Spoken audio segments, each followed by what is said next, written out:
একসময় প্রাকৃতিক সৌন্দর্যে ঘেরা মানুষের ভিড়ে মুখর আজ অবহেলায় আর অযত্নে হারিয়ে যেতে বসেছে পিরোজপুরের ইন্দুরকানী উপজেলার শ্যামলী নিসর্গ ম্যানগ্রোভ ফরেস্ট।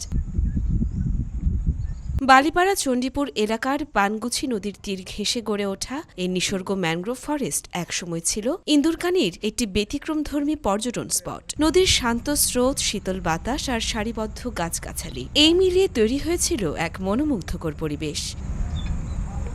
সরকারি ছুটির দিনগুলোতে পরিবার পরিজন নিয়ে এখানে পিকনিক করতে আসতেন শত শত মানুষ। অনেকে আবার প্রকৃতির কোলে সময় কাটিয়ে খুঁজে নিতেন মানসিক প্রশান্তি।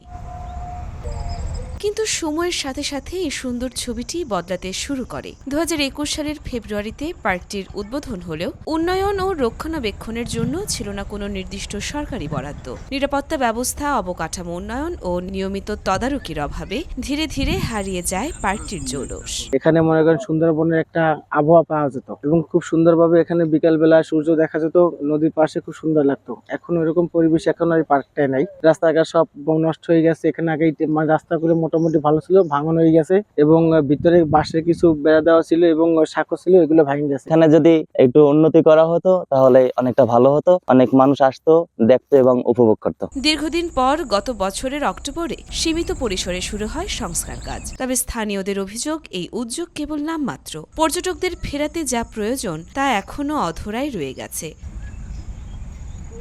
সঠিক পরিকল্পনা, পর্যাপ্ত বরাদ্দ আর নিয়মিত তদারকি নিশ্চিত করা গেলে শ্যামলী নিসর্গ ম্যানগ্রোভ ফরেস্ট আবারও ফিরে পেতে পারে তার হারানো প্রাণ।